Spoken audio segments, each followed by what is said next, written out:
sineset up ko pala yung camera. Ayan, nauna na iniwan na ako ng anak ko. Gustong gusto na talagang mag-swimming. Kasi nakita niya rin yung mga bata na i-enjoy. Kaya yan, ini-enjoy niya rin yung pagkakataon na nandiyan kami ulit sa dagat. Pa-third time niya na pala yan.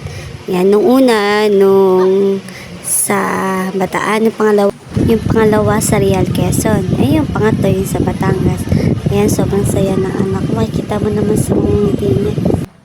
Tingnan mo, napaksaya ng anak ko. Hindi talaga mapapalitan yung kaligayahan na pag dinadala natin sila sa mga ganyan. Dahil sabi nga, misa lang sila bata. Kaya kasama natin sila kahit saan. Sabi nga nila, kapag nagka-travel na may kasamang bata, doble yung pagod. Pero hindi naman sila forever bata eh. Darating yung time na kaya na nila magpack ng sarili nilang gamit. Magkakaroon na sila ng outing. Kaya kahit haggard ngayon, isasama ka naming anak sa lahat ng lakad na meron kami. Ang memories kasi na maiipon niya sa travel ay core memories that he will remember and treasure as he grow up.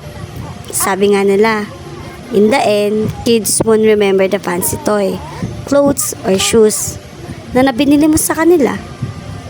Pero may remember ni spend yung oras na makasama mo sila habang bata pa sila. Kasi sabi nga, enjoy mo habang bata pa sila dahil balang araw, may sarili-sarili na rin silang mga lakad. Kaya anak, sa lahat ng lakad meron kami ni daddy, kasama ka namin. Ayan, sobrang nakikita namin enjoy na enjoy mo. Kaya ayan, binibilang ka namin ng toy. Pero ayaw mo naman pala yan. Medyo hindi mo pa siya na-enjoy. Dapat pala yung bola mo, hindi dala namin dyan. Ayan, sobrang happy kami ni daddy na nakakasama ka namin. Dati pangarap lang namin na magkaroon kami ng katulad ng ganyan na nakikita nang namin. Na merong anak na kasama. Kung ano kaya pakiramdam nun. Pero ito na ngayon. Kasama ka na namin. So masarap sa pakiramdam. Salamat anak na dumating ka sa amin.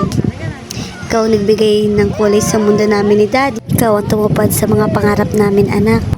Salamat po ama. Thank you for watching. Don't skip the ads.